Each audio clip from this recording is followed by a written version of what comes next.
দর্শক, এখন আমরা রয়েছি মুন্সিগঞ্জ জেনারেল হসপিটালে। আজকে আপনাদের জানাবো হাম সংক্রমণ পরিস্থিতি। তো আহ, দেশ জুড়ে বর্তমান হাম রোগের সংক্রমণ নিয়ে উদ্বেগ বেড়েছে।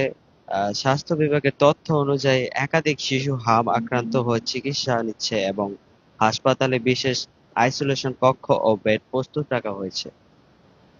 হাসপাতাল সূত্রে জানা গেছে, হামের উপসর্গ নিয়ে প্রতিদিনই নতুন রোগী আসছে।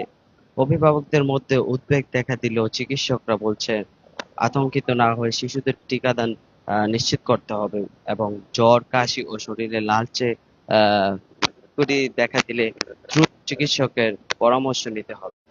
বর্তমানে হসপিটালের শিশু ওয়ার্ডে স্বাস্থ্য বিভাগ সংক্রমণ মোকাবেলায় প্রস্তুত রয়েছে বলে জানিয়েছেন। বিশেষজ্ঞরা বলছেন, হাম অত্যন্ত ছোঁয়াচে রোগ আহ, হওয়ার সচেতনতা ও টিকাদানের বিকল্প নেই।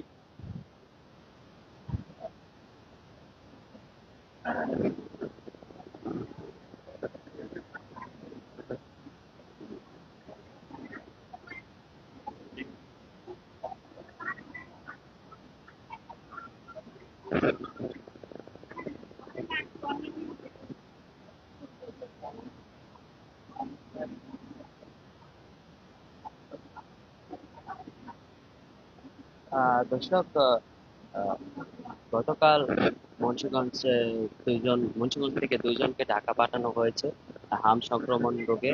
এবং এই ছিল আমার কাছে মুন্সিগঞ্জ থেকে সর্বশেষ খবর।